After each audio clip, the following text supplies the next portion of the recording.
Hoje nós vamos mudar o tema. Nós estávamos estudando Ponha o Evangelho em primeiro lugar. Nós vamos começar a estudar um novo item. E essa nossa nova meditação que vai começar hoje, nós vamos estudar a nossa crucificação com Cristo como perspectiva de vida. Toda a nossa perspectiva, tudo que nós sonhamos, tudo que nós projetamos, deve ter como base a nossa crucificação com Cristo. Amém? Então a meditação de hoje nós vamos começar lá no verso 27 de Filipenses capítulo 1, que diz assim: somente portai-vos de modo digno do Evangelho de Cristo, para que, quer eu vá e vos veja, quer esteja ausente, ouça acerca de vós, que permaneceis firmes num só Espírito, combatendo juntos com uma só alma, pela fé do Evangelho, e que em nada estáis atemorizados pelos adversários. Para eles, isso é sinal de perdição, mas para vós, de salvação, e isto vem de Deus. Pois, por amor de Cristo, vos foi concedido não somente crer nele, mas também sofrer por ele, tendo o mesmo combate que já vistes em mim, e que agora sabeis que está em mim. Amém. Vamos orar. Senhor, nós temos lido a Tua palavra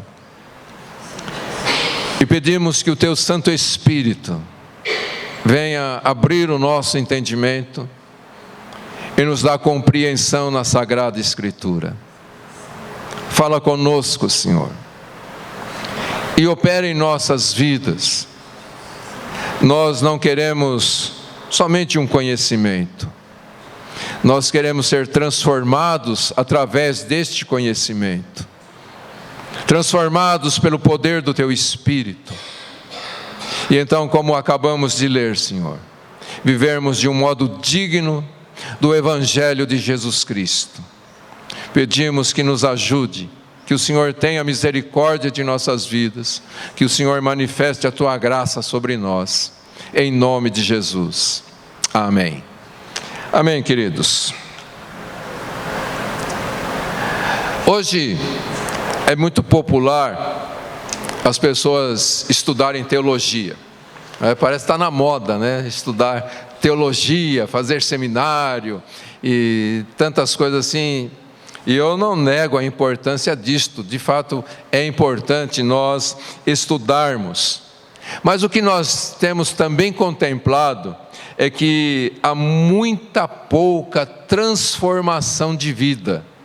As pessoas estão crescendo em conhecimento, mas não na graça. Pedro diz na sua carta que nós devemos crescer na graça e no conhecimento. Mas as pessoas estão buscando um conhecimento mental, um conhecimento intelectual, e não estão buscando o poder transformador da palavra de Deus. E quando nós estudamos as Escrituras, e a gente está estudando aqui esta carta aos Filipenses, nós vemos a preocupação do apóstolo Paulo com a vida prática das pessoas. Paulo está propondo sempre em suas cartas que a nossa vida glorifique o Senhor, que todo o nosso viver seja para a glória de Deus. Ele diz: qualquer coisa que você vai fazer, se você for tomar um copo d'água, se você for comer um lanche, se você for participar de um banquete, seja o que for que você vá fazer, faça isto para a glória de Deus. Nós não estamos aqui para sermos prósperos neste mundo. Como hoje é muito popular as pregações que você parece que é o centro do universo. E você não é o centro do universo. Deus é o centro do universo. Deus é o Senhor de todas as coisas. E tudo foi feito por Ele e para a glória dEle. Nós estamos aqui para glorificar o seu santo nome. Nós estamos aqui para sermos cartas vivas, escritas por Deus, para que o mundo possa ler e conhecer a glória de Deus e conhecer o poder de Deus. Nós não estamos aqui para fixar a moradia, nós não estamos aqui para acumular riquezas, nós estamos aqui como peregrinos, estamos aqui de passagem, estamos aqui sendo aperfeiçoados para entrarmos no nosso lar eterno. E infelizmente parece que com isso ninguém está, ou quase ninguém está se preocupando, né? E estão fazendo da teologia o centro das suas vidas, quando o centro de nossas vidas tem que ser Jesus, a vida de Jesus, o poder do Espírito Santo em nós. Amém, queridos? É lógico que isso envolve o conhecimento da palavra de Deus, envolve o conhecimento das coisas que Deus fez e está fazendo, mas acima de tudo, nós precisamos ver a praticidade da palavra de Deus. Não podemos ter a palavra de Deus como temos a matemática, né? Você, desde pequeno lá no primário, começou a aprender a tabuada, cada ano você foi aprendendo uma tabuada, mas isso não mexe com a sua vida. De vez em quando você precisa lembrar, quanto que é mesmo? E aí você relembra o que você estudou, e então você usa naquele momento específico aquela matéria que estava lá guardada em algum lugar do seu subconsciente. A palavra de Deus não é assim. O conhecimento da palavra de Deus é algo que nós devemos aplicar constantemente. Nós devemos ter, sim, a palavra de Deus guardada no nosso coração, mas não para usarmos em algum momento específico da nossa vida, mas para usarmos constantemente. No nosso viver, a nossa vida precisa ser pautada pela palavra de Deus. A palavra de Deus deve ser o crivo de todas as nossas ações, dos nossos pensamentos, dos nossos alvos. Tudo deve passar pelo crivo da palavra de Deus.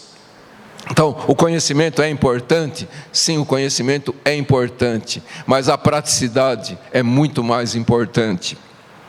Nós vivermos a palavra de Deus é o que realmente importa nessa nossa peregrinação por este mundo. Amém, queridos? E é por isso que a gente vê a palavra de Deus, as cartas de Paulo, e talvez Paulo foi aquele que mais trouxe a doutrina do cristianismo. Praticamente toda a teologia cristã está baseada nos escritos de Paulo. Ele teve uma revelação profunda da palavra de Deus. Segundo seu próprio testemunho, ele ouviu o próprio Senhor Jesus o instruindo, o ensinando. Até mesmo o apóstolo Pedro fala de pontos difíceis de entendimento da doutrina de Paulo. Mas quando a gente lê os ensinamentos da palavra de Deus, os ensinamentos do apóstolo Paulo, a gente percebe que ele põe a doutrina, mas imediatamente ele leva a praticidade dessa doutrina. Paulo não para no ensinamento, ele vai para a praticidade e as implicações da sua doutrina na nossa vida do dia a dia. E nessa carta específica de Filipenses, a gente vê muito da doutrina cristã, da obra de Jesus lá na cruz do Calvário, mas também a gente vê como Paulo apresenta a vida cristã prática do dia a dia que nós devemos viver. Nós começamos esse estudo em Filipenses, começamos na verdade no capítulo 2, a partir do verso 5, porque é o tema central dessa carta, quando ele fala: tende em vós o mesmo sentimento, a mesma atitude que houve em Cristo Jesus. E quando a gente lê a partir do verso 6 do capítulo 2, que nós já estudamos, até o verso 11, e ele traz ali toda uma exaltação a Jesus, mostrando a forma como Jesus desceu do céu. E ele desceu, viu gente? Ele não despencou não, como alguns doidos estão falando por aí. Ele não despencou, ele desceu.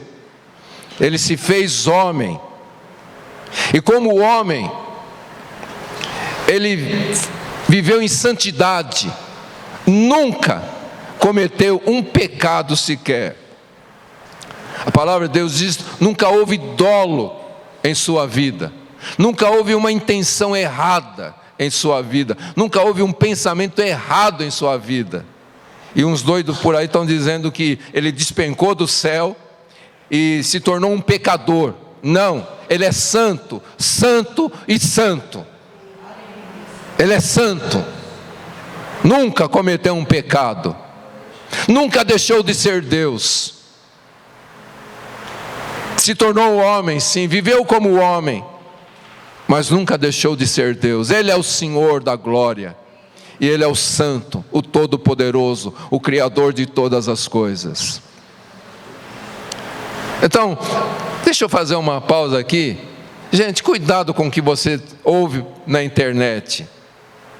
Na verdade, eu aconselho você a filtrar muito o que você ouve, porque muitos falsos profetas, como Jesus previu, têm se levantado, falando muita bobagem por aí. Então, por isso é importante a gente conhecer as Escrituras Sagradas. Amém, queridos? Mas como eu estava falando, dos versos 6 ao 11, traz essa exaltação de Jesus, essa revelação de como Jesus se tornou homem e como realizou a obra lá na cruz do Calvário para a nossa salvação, e como Deus deu a ele, não ao Deus eterno Filho, mas ao Deus homem Jesus Cristo. Deus deu um nome que é sobre todo nome. Deus deu a ele, Deus Pai deu a ele toda a soberania. Mas esse texto do verso 6 ao 11 de Filipenses 2, além de ser uma exaltação a Jesus, ele traz também a forma como nós devemos imitar a Cristo. Quando ele fala no verso 5, tendo em vós o mesmo sentimento, e ele passa a explicar o sentimento de Jesus, a sua autonegação, a sua entrega total ao plano eterno de Deus Pai. Amém, queridos? E então, esse texto traz uma lição para as nossas vidas que nós devemos aprender. E então, a gente, como eu disse, nós vamos começar a estudar aqui essas implicações da cruz na nossa vida diária, nós que seguimos a Jesus Cristo. E eu vou dividir esse estudo em 3 partes. E a primeira parte que nós vamos estudar hoje é que nós somos chamados não somente para crermos em Cristo, mas também para sofrermos por Ele. Amém? Parece que não é um assunto muito interessante, não é? Quem gosta de sofrer? Alguém gosta de sofrer?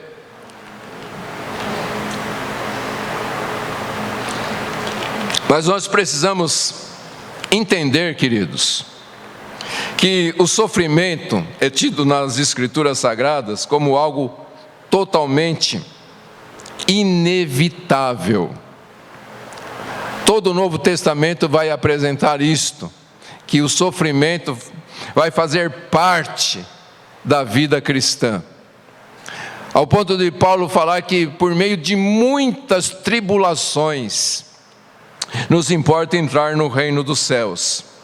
E então, principalmente nas cartas de Paulo, nós vamos ver que o sofrimento é algo que ocorre na existência de todos os cristãos por este mundo afora. E não há nada de surpreendente nisto, porque Cristo sofreu. E nós, como seus seguidores, devemos esperar também por algo semelhante ao sofrimento de Cristo. Não exatamente o que ele sofreu, mas como servos dele, nós devemos esperar sofrimentos neste mundo. Ok? Jesus disse que odiaram a ele, vão odiar a nós, perseguiram a ele, vão nos perseguir. Então, o sofrimento realmente faz parte da vida cristã. Ok? Agora, quando a gente olha para Paulo, a gente vê que toda a carreira apostólica dele foi marcada pelo sofrimento.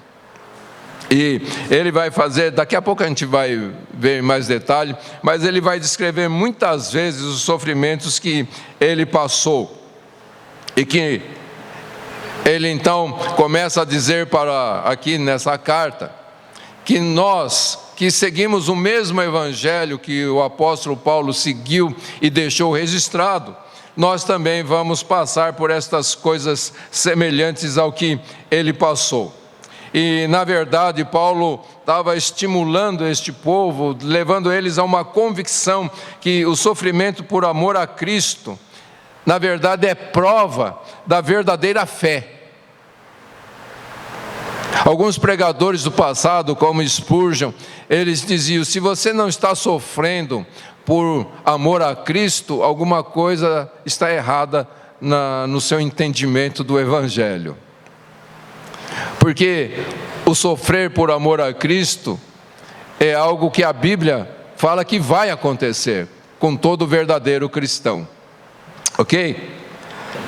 Então, queridos, nós, para entendermos essa questão do sofrimento, que esse privilégio que foi nos concedido em relação a Cristo, nós precisamos reconhecer então a importância da nossa conduta. E é por isso que o texto que nós estamos estudando hoje começa desta forma: somente portai-vos de modo digno do Evangelho de Cristo.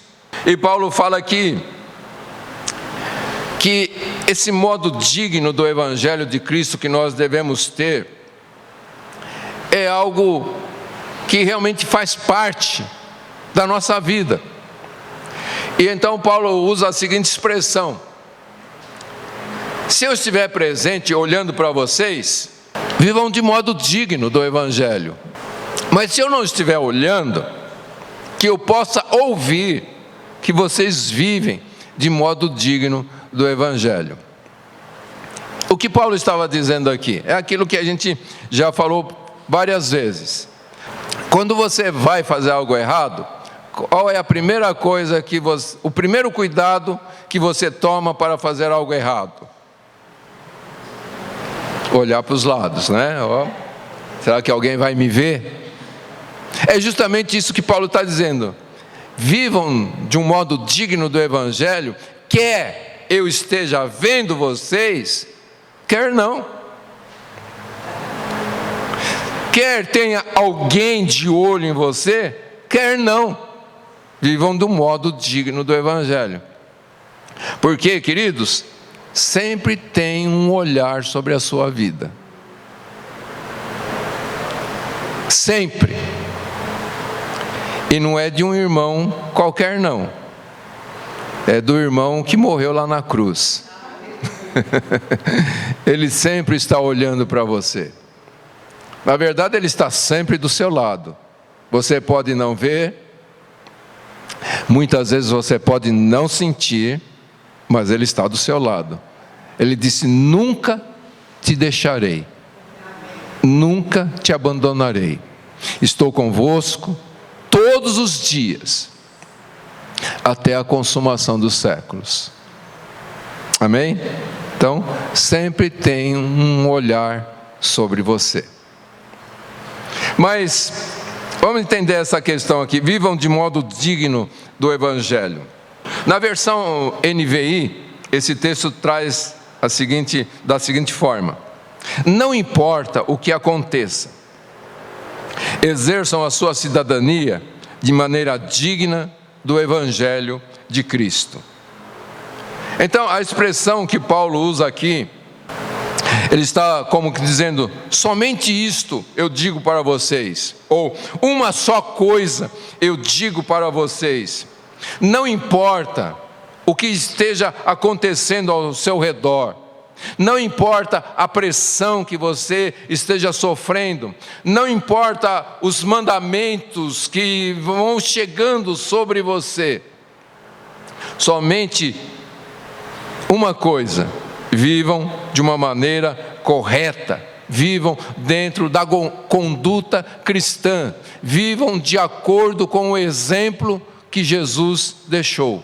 Tende em vós o mesmo sentimento que houve em Cristo. Não importa a circunstância, não importa a pressão, não importa o que estão pedindo, exigindo de você, tão somente tenha uma conduta digna do Evangelho de Cristo. Então, esse é o padrão que é estabelecido na palavra de Deus, e é um padrão realmente alto. Amém, queridos? Mas vamos entender o que Paulo realmente está querendo dizer com isto. Quando ele diz para nós termos esta conduta digna do Evangelho de Cristo, em momento algum Paulo está dizendo que nós vamos chegar a ser dignos de alguma coisa diante de Deus. Paulo não está falando que a obra de Cristo nos tornou digno de alguma coisa diante de Deus. Mas Paulo está realmente dizendo que, por causa daquilo que Deus fez por nós, nós devemos encher o nosso coração de gratidão.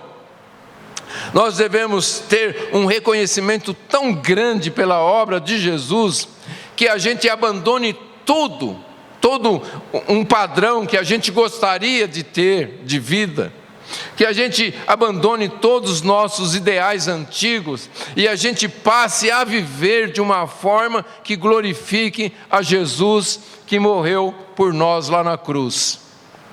Paulo também não está dizendo que nós devemos ter um padrão de vida para podermos alcançar algo de Deus. Porque tem muita gente que pensa que se ela se esforçar, se ela orar, se ela ler a Bíblia, se ela fizer isso, se ela fazer aquilo, então ela vai merecer algo de Deus. Paulo está falando justamente ao contrário. Paulo está falando: por que você recebeu esta graça? Porque você já recebeu uma boa parte da herança que Deus preparou para você, que é a presença do Espírito Santo na sua vida. Porque você recebeu algo de Deus, que isto que você recebeu gere gratidão no seu coração, e você então passe a viver para a glória de Deus. Porque Deus já transferiu você, transportou você do reino das trevas para o reino do seu amor. Então, viva de um modo digno do Evangelho de Jesus Cristo. Amém, queridos? Então, esta questão de nos conduzirmos, de nos portarmos de maneira digna do Evangelho de Cristo Jesus, ela não sugere um esforço para obtermos, mas, como eu disse, uma gratidão por aquilo que já recebemos da parte do Senhor.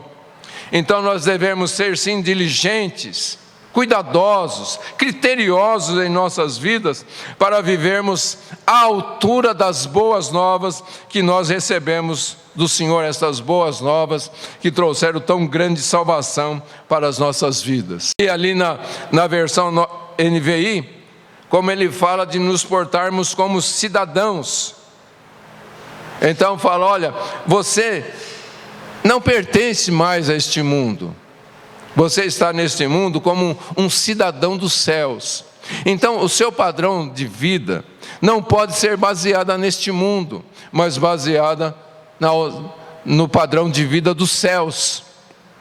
E é por isso que lá na carta aos Colossenses, Paulo vai falar que nós devemos pensar nas coisas do alto e não nas coisas aqui de baixo. Nós devemos buscar as coisas do alto e não as coisas aqui da terra, porque nós não somos cidadãos deste mundo, nós somos cidadãos do reino celestial. Então nós devemos nos portar como cidadãos dos céus e não como cidadãos da terra.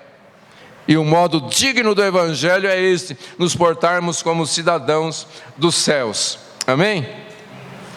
Então, todas essas implicações devem estar na nossa vida, tanto na nossa vida particular, como na nossa vida como igreja.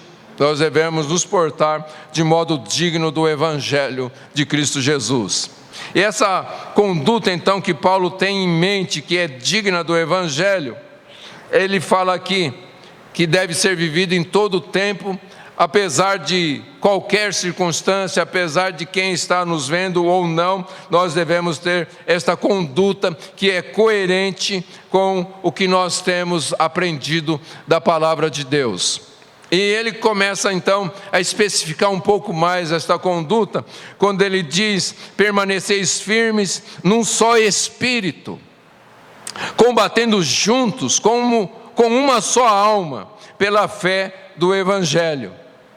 Então ele começa a dizer aqui que este modo digno do Evangelho de Cristo é quando nós temos como preocupação espalhar a fé cristã.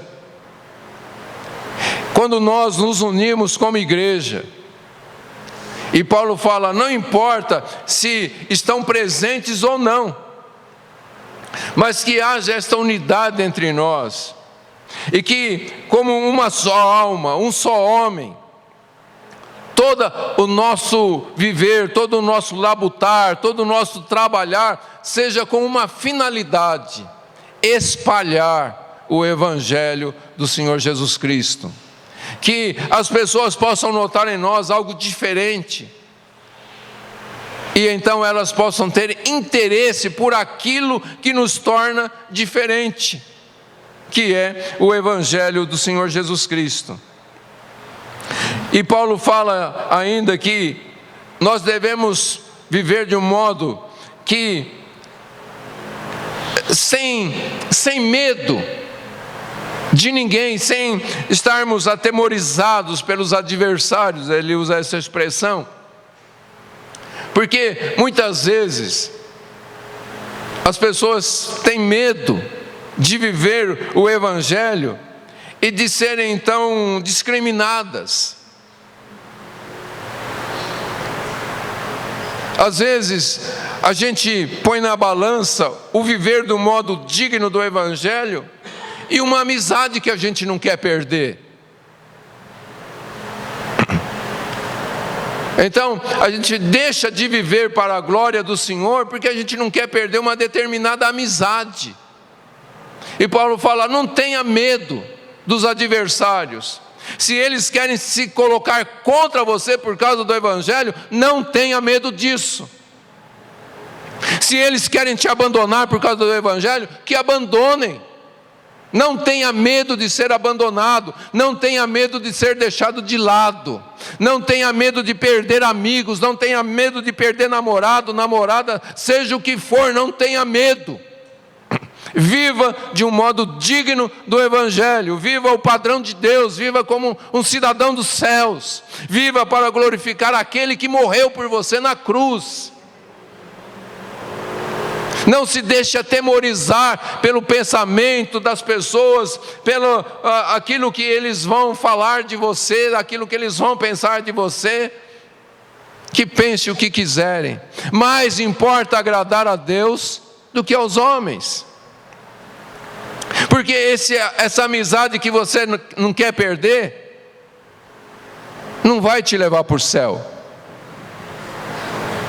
Essa amizade não vai fazer nada por você, pelo contrário, vai te afastar de Deus. Teve um pregador do passado, eu não lembro qual deles agora, que ele disse para você não associar com ninguém que não te incentive a ler a Bíblia e a orar. Qualquer amizade que não incentive você a orar e ler a palavra de Deus, não é uma boa amizade para você. Paulo diz que as más conversações corrompem os bons costumes. E é por isso que a gente vê uma igreja fraca, uma igreja atolada no pecado, porque quer agradar o mundo. E Paulo diz: não se deixe atemorizar por ninguém, viva de modo digno do Evangelho, viva de uma forma que a fé evangélica vá se espalhando por este mundo afora. Amém, queridos? E ele fala: não fique preocupado com isso, porque essa sua firmeza no Espírito, essa sua luta em conjunto com o povo de Deus pela fé evangélica, serve para um duplo sinal. Ele diz: para eles, os adversários, para aqueles que se colocam contra, isso é sinal de perdição. É mostrar que eles podem dizer que creem em Deus, eles podem dizer que creem em Jesus, mas se eles rejeitam o Evangelho, se eles rejeitam a fé cristã, se eles não batalham pela fé cristã, isso é sinal de perdição. Ele fala: mais para vocês que lutam pela fé evangélica, que querem viver o padrão de Cristo, então isto é sinal de salvação e isto vem de Deus. O que ele quer dizer, isto vem de Deus? Ele está dizendo, é Deus se movendo em você. Se Deus está se movendo no seu espírito, se o Espírito de Deus está se movendo no seu espírito, a coisa que vai realmente acontecer é que você vai viver de modo digno do Evangelho, você vai lutar pela fé evangélica, você não vai ter medo de se colocar como um cristão neste mundo, porque o fogo está queimando lá dentro. Entende isso, queridos? Infelizmente as pessoas pensam que o fogo do Espírito Santo é sapatear, é gritar, é fazer um monte de marabalismo, né? E não, o fogo quando queima, ele nos leva à verdade do Evangelho, nos leva a viver a verdade do Evangelho. Pode ter expressão? Pode, mas é uma expressão com conteúdo, não é uma expressão vazia. Amém, queridos? É isso que ele está dizendo, isto vem de Deus. Jeremias, ele fala da sua experiência quando ele passou por algumas lutas, quando ele foi jogado lá na cisterna de esgoto, quando ele sofreu tantas coisas, ele diz: Deus, eu não quero mais pregar a tua palavra. Ele disse: mas quando eu disse isto, algo começou a queimar dentro de mim, e eu disse: não posso parar de falar. Dá para entender? O que vem de Deus é algo que não te deixa parar de viver para a glória dEle. Se o Espírito de Deus, a musiquinha fala, né? Se o Espírito de Deus se move em mim, eu danço como Davi e tal, mas sabe, se o Espírito de Deus se move em mim, eu obedeço como Davi. Porque Deus, quando olhou para Davi, disse para Samuel: achei um homem que fará toda a minha vontade. Davi foi um homem que nunca disse não para Deus. Eu já disse isso várias vezes, né? O problema de Davi foi fazer algo além do que Deus queria dele, mas ele nunca deixou de fazer o que Deus queria. Amém, queridos? Então o que Paulo está dizendo aqui, que essa mudança no caráter do cristão demonstra a sua posição unida na defesa do Evangelho. Paulo está dizendo que essa mudança de caráter faz com que tenhamos a capacidade de suportar com mansidão e sem medo a oposição que certamente teremos que enfrentar por causa do Evangelho, e isto é um sinal. Então, se alguém não tem esse sinal de sofrimento por causa do Evangelho, deve repensar a sua vida cristã. Ok? Porque Paulo fala, é um sinal de salvação. A oposição é um sinal da nossa salvação. E ele fala, e esse sinal é tanto para os de dentro como para os de fora. E aí a gente pensa, a gente tenta descobrir o que Paulo tinha em mente, né, quando ele falou isto. E eu penso que Paulo estava pensando na morte de Estevão, que ele foi o responsável, né, antes de se converter, ele foi responsável pela morte de Estevão. E eu acredito que quando ele viu Estevão sendo apedrejado e glorificando a Jesus, eu penso que isso foi um sinal que Paulo parou para pensar e disse: como esse homem pode sofrer dessa forma, ser apedrejado desta forma e ainda glorificar esse Cristo?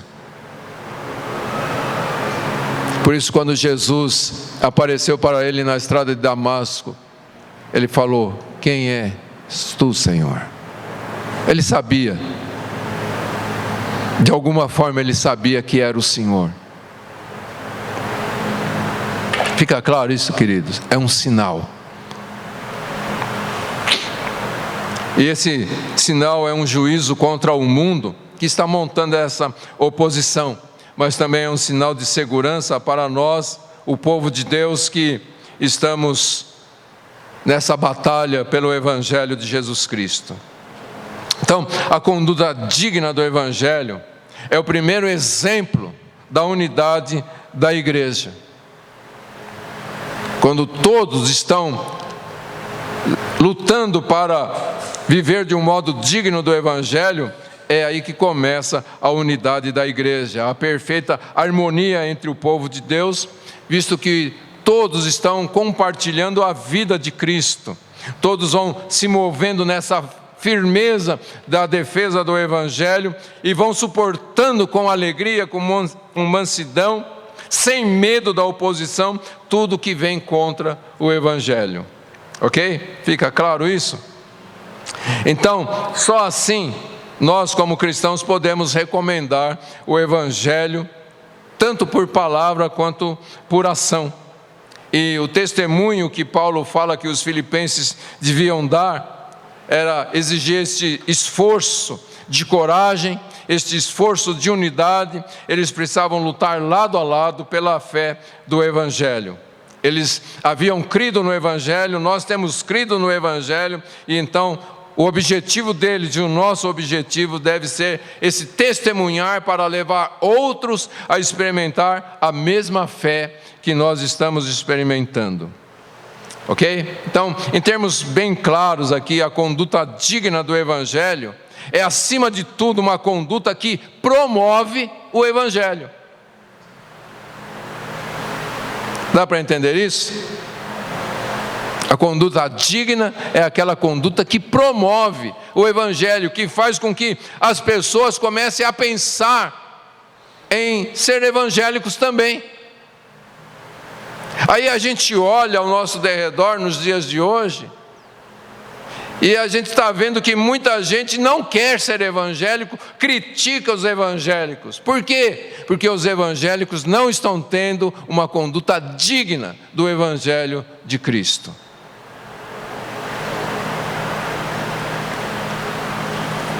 Então nós devemos viver de tal forma que promova o Evangelho de Jesus Cristo.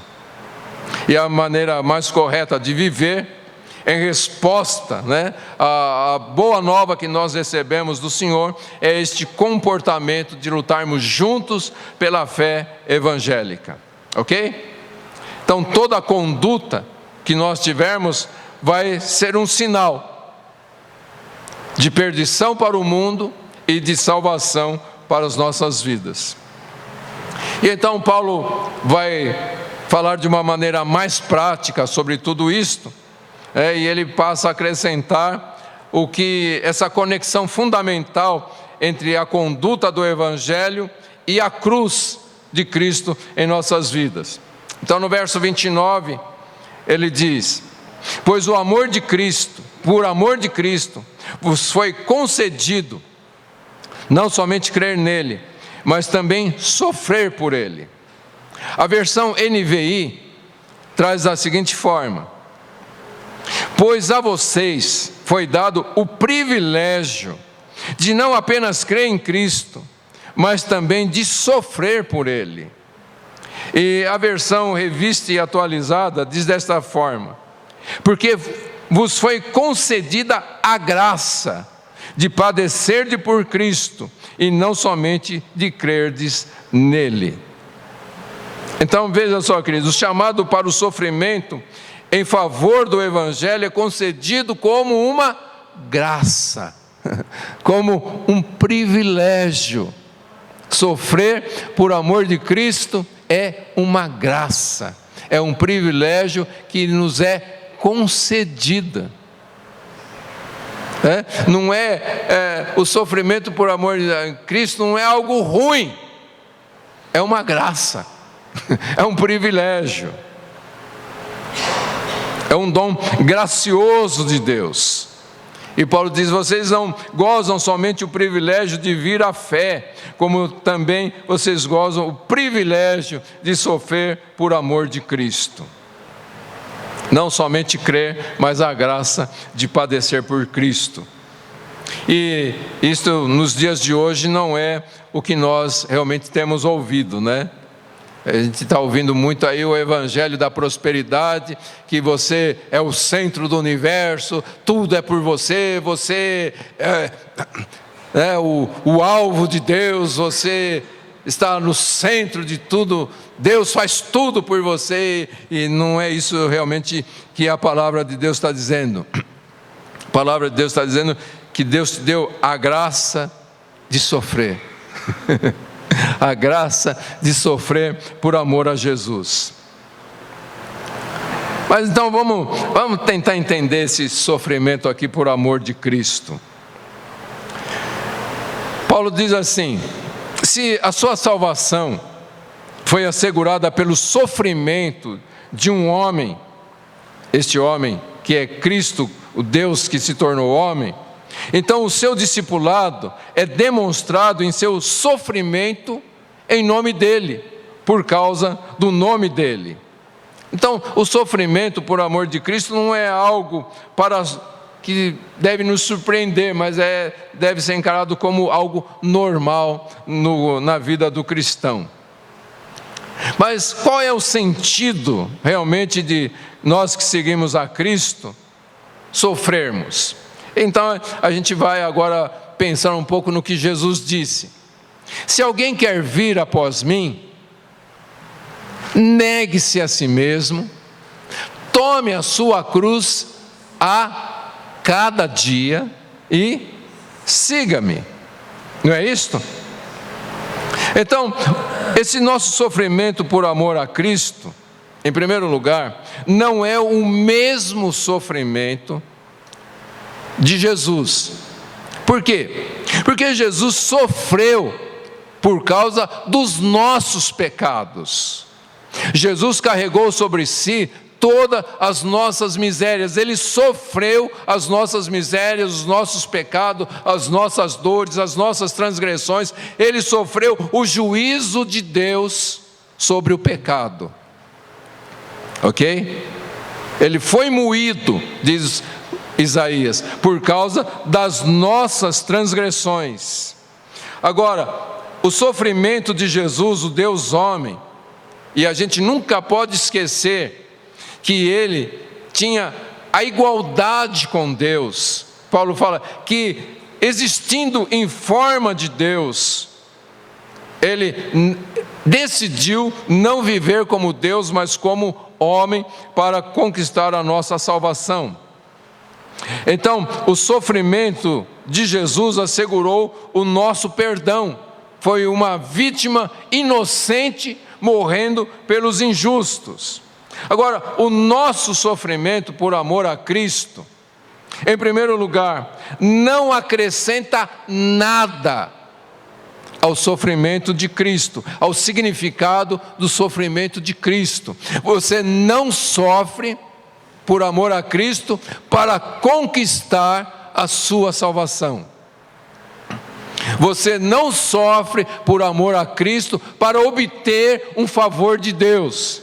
Você não sofre por amor a Cristo para ganhar um lugarzinho melhor no céu. Você sofre por amor a Cristo porque você é constrangido pelo amor que Cristo teve por você, e então você oferece a sua vida por Ele. Não para ganhar algo, mas, como eu já disse, quero frisar mais uma vez, por causa da gratidão. Porque você está profundamente agradecido.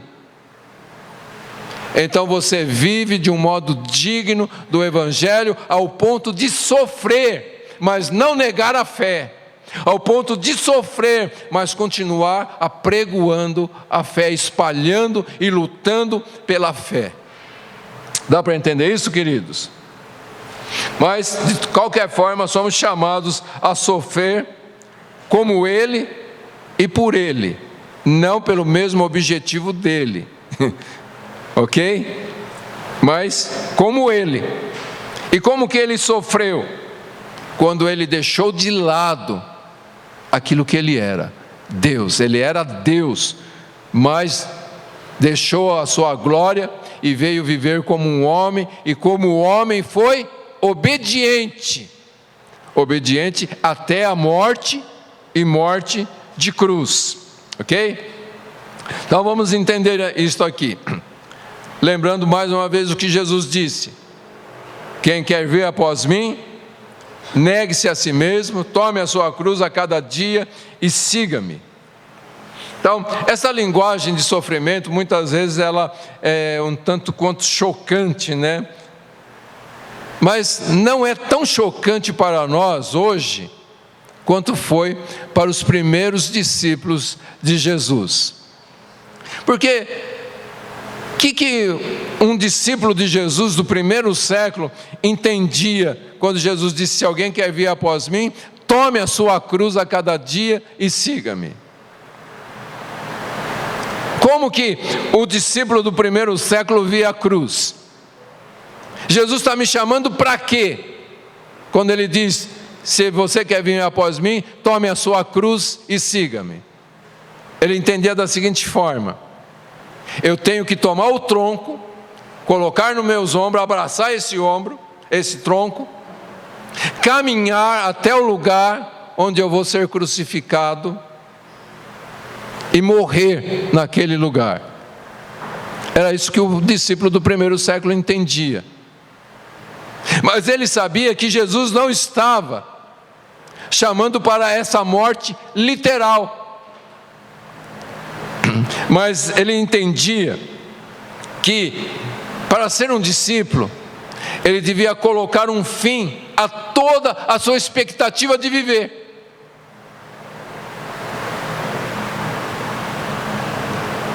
Dá para entender isso, queridos? Como você planeja o seu futuro?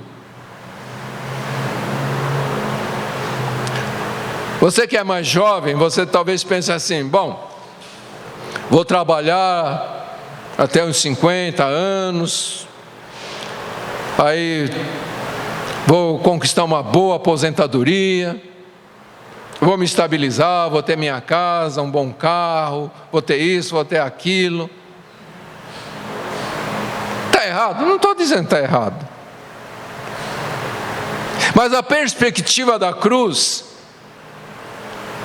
me leva a pensar: eu vou tomar o tronco e vou caminhar para o meu lugar de morte. Então, é colocar um fim à minha expectativa terrena de vida. Vamos entender.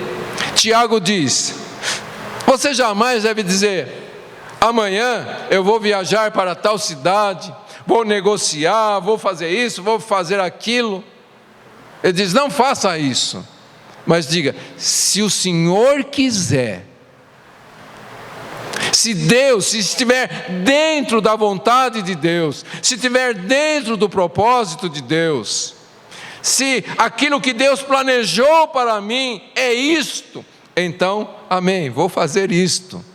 Mas se Deus planejou outra coisa para a minha vida, se em vez de Deus planejar que eu seja um doutor, Deus planejar que eu seja um missionário no coração da África, amém, é isso que eu vou fazer. Se Ele quiser que eu seja um doutor para influenciar outros médicos, amém, vou ser. Mas a minha perspectiva de vida é levar o Evangelho para todos os lugares por onde eu passar. Porque a minha expectativa pessoal morre aqui, no meu encontro com Cristo. A ideia que os primeiros discípulos, e aqui os filipenses, tinham ao ouvir estas palavras, era justamente isto: eu não vou procurar uma satisfação terrena, eu não vou procurar evitar contratempos por causa do Evangelho, eu não vou me apegar à esperança das coisas deste mundo, aos meus próprios interesses. Ele entendia, eu estou caminhando para a morte. E a gente já estudou, queridos, morrer na cruz era a morte mais desonrosa que alguém podia ter. Então, eles estão dizendo, eu vou tomar a cruz, então eu não vou buscar uma vida honrosa diante das pessoas. Pelo contrário, se as pessoas olharem para mim e me desprezarem, isto é um sinal de perdição para eles e um sinal de salvação para mim. Se me desprezarem por causa da minha fé em Jesus, isto é sinal de salvação. Porque para mim o que importa é o Evangelho. Dá para entender isso, queridos? Eu já contei uma vez a experiência de Otmani. Ele cursou faculdade, mas ele se tornou um pregador do Evangelho, foi preso e morreu na prisão por causa do Evangelho. Mas antes de ser preso, uma tarde ele foi tomar um chá com os seus professores da faculdade, e um deles olhou para ele e disse: Ni, nós sempre conversávamos entre nós que você tinha muito futuro, pela sua capacidade, pela sua inteligência, você tinha muito futuro pela frente, mas hoje a gente olha para você e com tristeza a gente chega à conclusão: você não é nada. Ele disse, na hora aquilo chocou, mas o Espírito Santo ministrou no coração dele e disse: para mim você é precioso. Então é melhor não ser nada para o mundo, mas precioso aos olhos de Deus. Precioso não porque você é precioso em si, mas porque o Espírito de Deus está trabalhando em você e você está deixando o Espírito Santo trabalhar em você.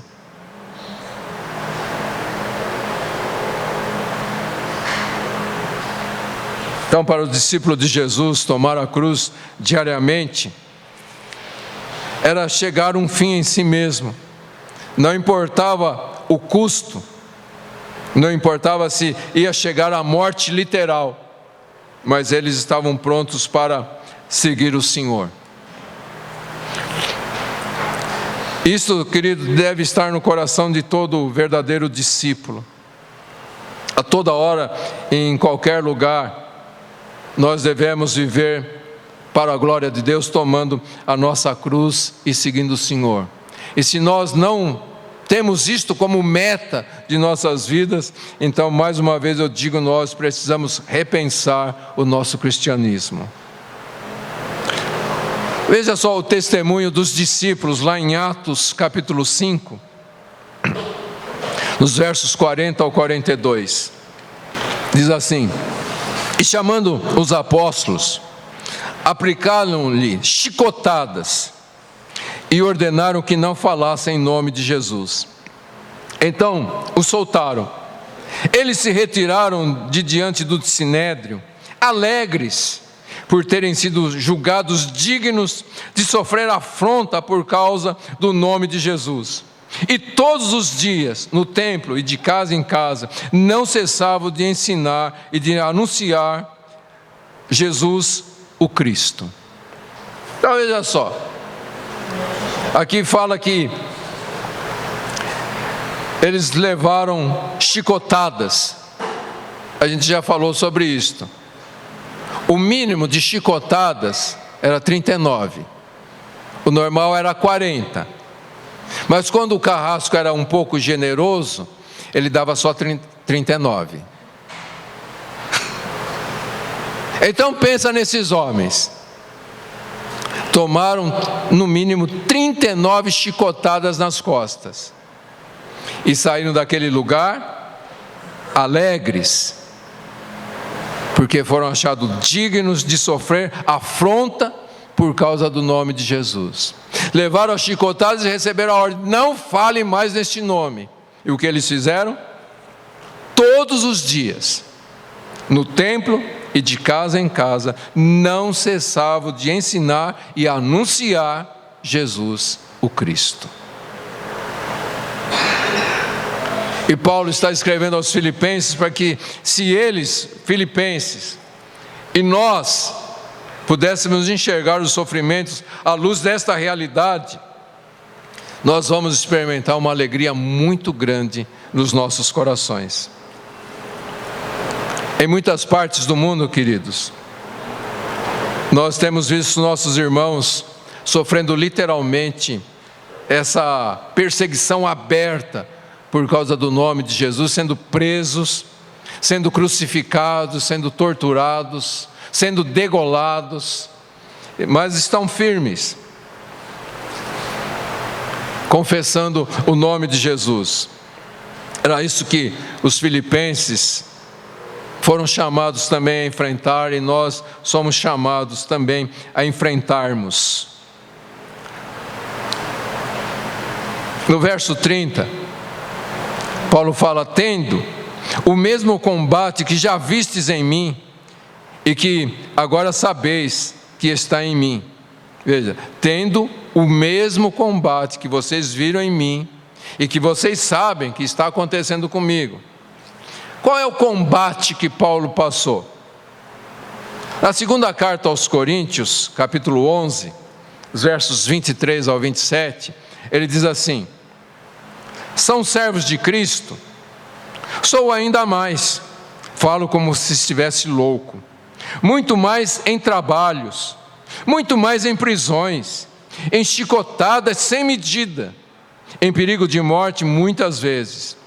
5 vezes recebi dos judeus 39 chicotadas. 3 vezes fui espancado com varas. 1 vez fui apedrejado. 3 vezes sofri naufrágio. Passei 1 dia e 1 noite em mar aberto.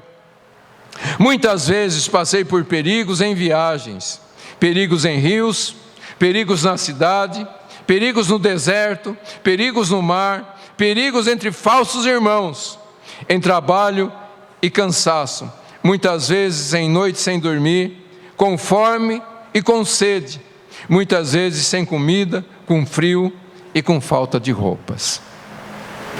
Ele precisava passar por tudo isto? Por que ele passou? Porque ele quis viver de modo digno do Evangelho de Jesus Cristo, porque ele queria propagar a fé dele.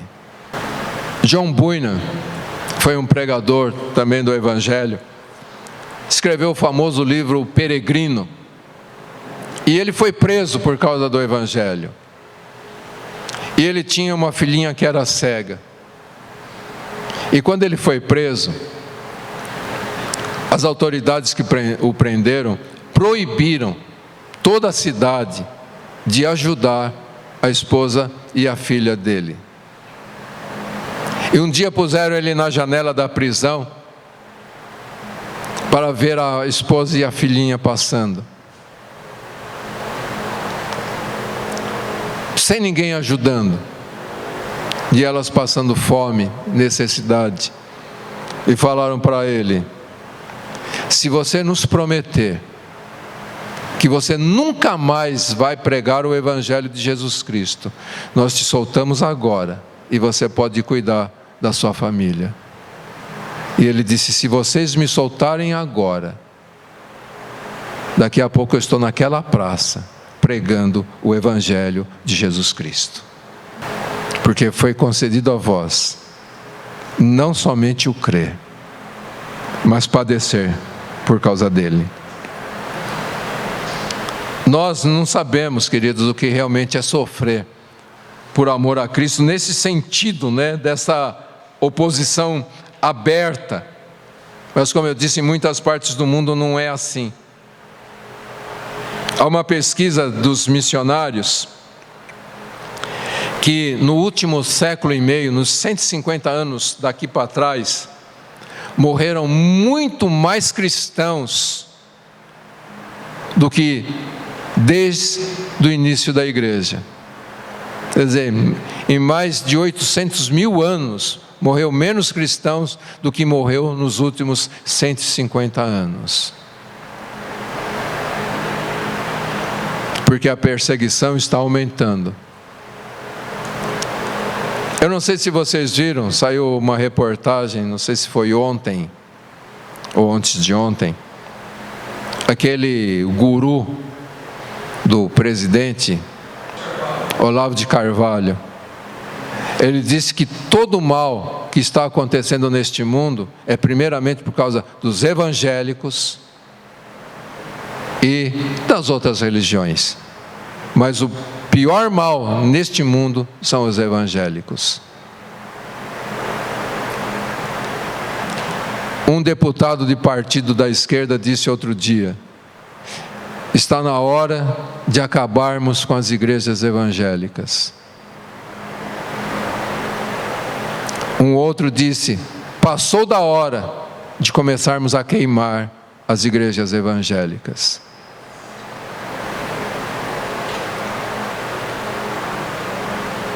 Então, queridos, eu não sei o que vai acontecer aí pela frente, mas eu sei que se nós não estivermos firmados na verdade, nós vamos negar a fé.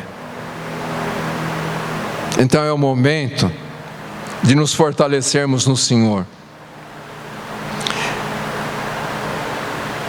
estarmos prontos para sofrer por causa de Cristo, sabendo que foi dado a nós este privilégio de sofrermos por causa do Evangelho do Senhor Jesus Cristo.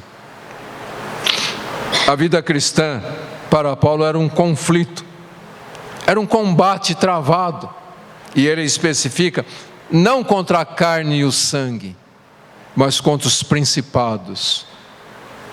Os homens perseguem porque estão sendo influenciados pelas forças das trevas. E Paulo entendia isto. A vida cristã é um combate, é um conflito que não vai ter fim.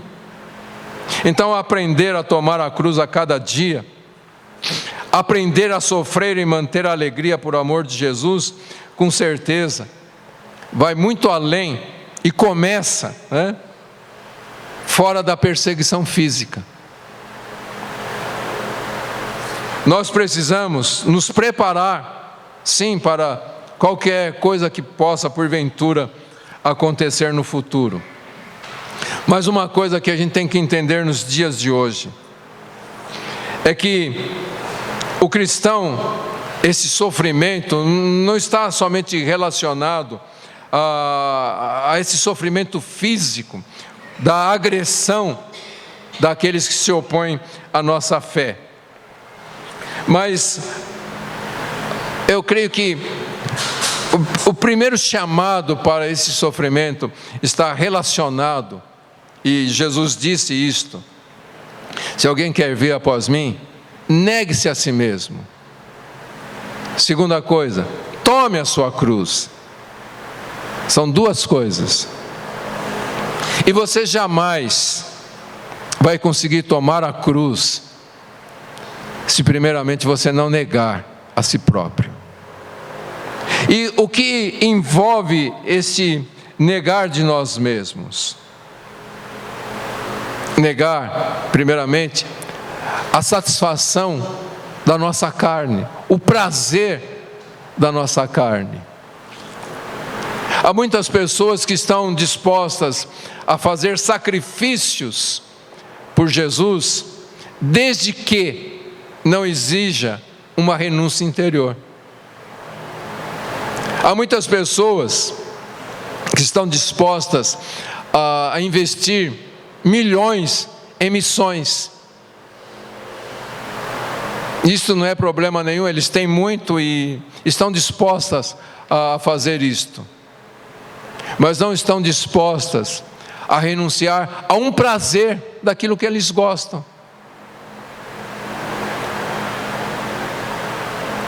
Vamos dizer, para uma pessoa, se Jesus falar para ele, ó, eu quero que você dê 10 mil reais para a igreja. Tá bom, vou dar. Eu vou usar um exemplo bem louco aqui, tá? Aí se Jesus fala, olha, eu quero que você pare de assistir televisão. Nossa, mas por quê? Porque vai me tirar algo que, puxa, é a única diversão que eu tenho. Eu falei que ia dar uma ilustração bem louca. Eu não sei se Jesus vai pedir isso para você. Pode pedir? Pode. Mas sabe, muitas pessoas perseveraram na fé, porque tudo que pediam para ela fazer era fora de si mesma, era algo externo. Mas as pessoas nunca aprenderam, ou a maior parte não aprende, a renunciar o desejo do seu próprio coração. E muitas pessoas fracassam na vida cristã justamente por causa disso. Elas não querem fazer um sacrifício interior. Elas estão dispostas a fazer sacrifícios externos. Se Jesus falar, olha, vai até lá o fim do mundo e fala para uma pessoa do meu nome, tá, vou ficar aí 10 horas na estrada, mas eu vou. Mas quando ele fala, abandona aquele desejo, aí é difícil. Aquilo que a gente fala em tons de brincadeira, mas de verdade, o pecado de estimação. Pessoas não abrem mão de uma determinada coisa que elas gostam, mesmo sabendo que está errado, mesmo sabendo que é pecado. Então, quando a Bíblia diz que foi concedido a nós o privilégio de sofrer por causa de Cristo, isso está incluído.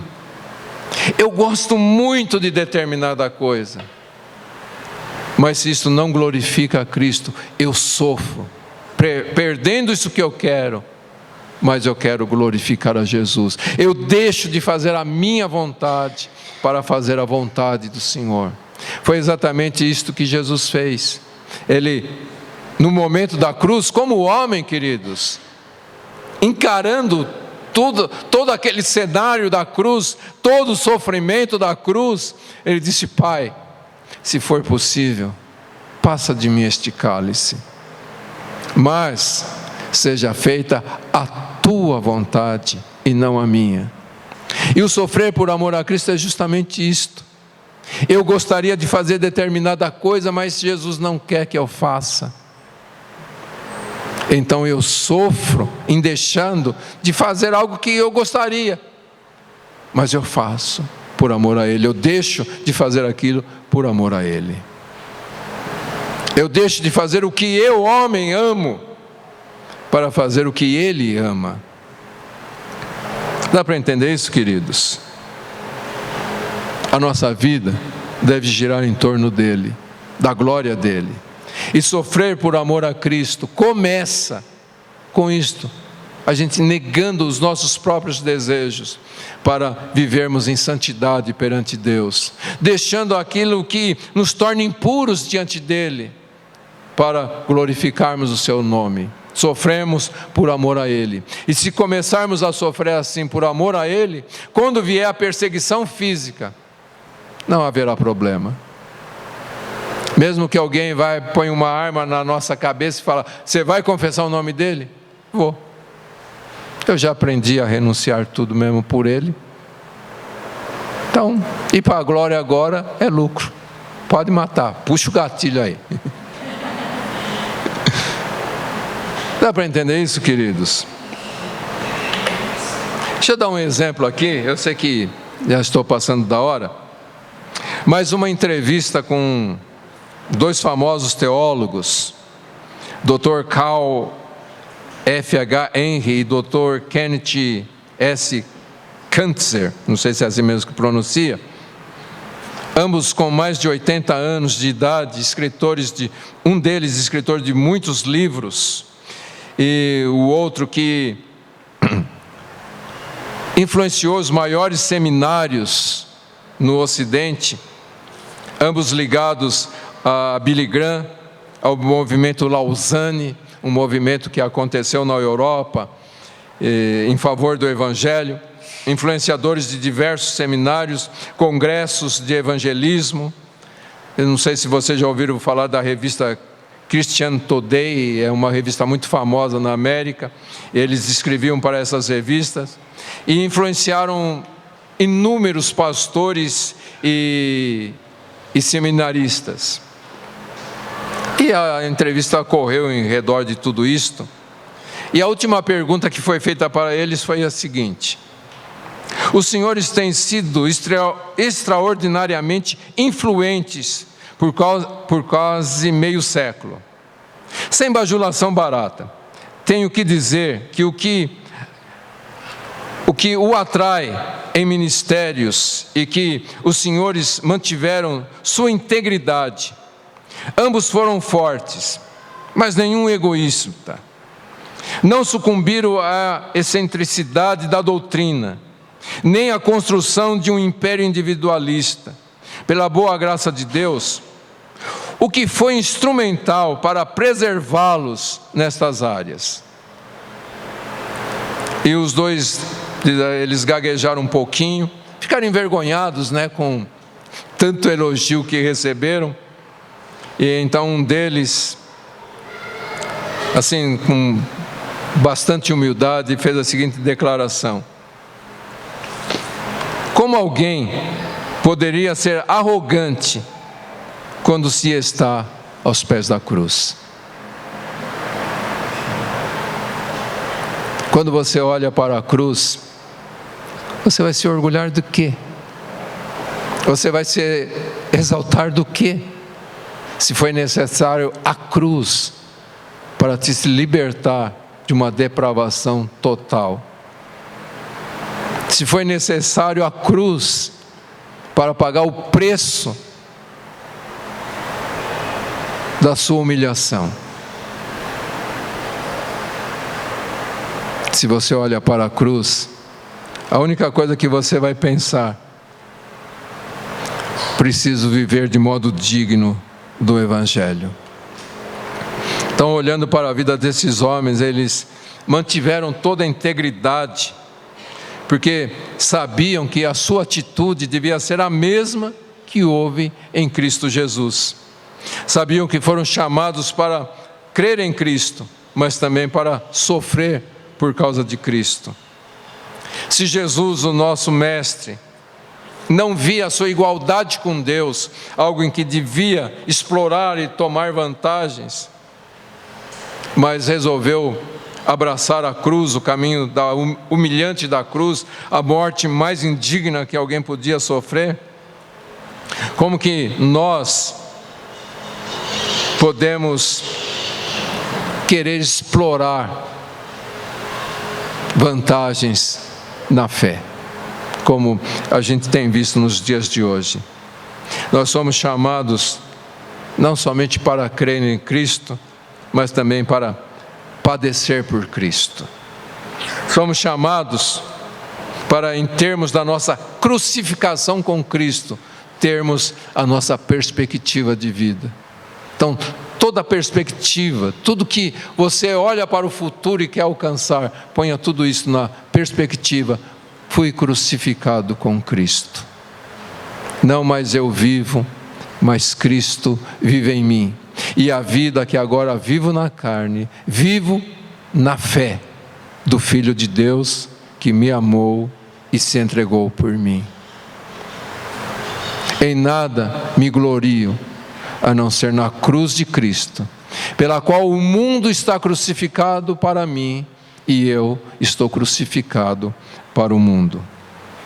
E terminando com as palavras que eu pus outro dia nas redes sociais: Cristo é glorificado em você quando Ele é mais precioso para você do que tudo que a vida pode dar ou tudo o que a morte pode retirar.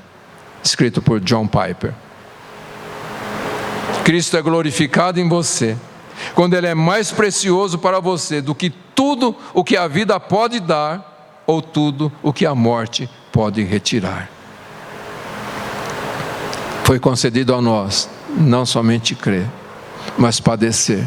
Padecer primeiramente interior, negando a nós mesmos, e então suportar toda oposição, mas permanecer vivendo de um modo digno do Evangelho de Jesus Cristo, propagando a fé evangélica. O que existe de mais precioso para nós deve ser a fé evangélica, que anuncia Cristo crucificado, Cristo ressuscitado para a nossa redenção. Amém, queridos? Deu para entender isto? Amém.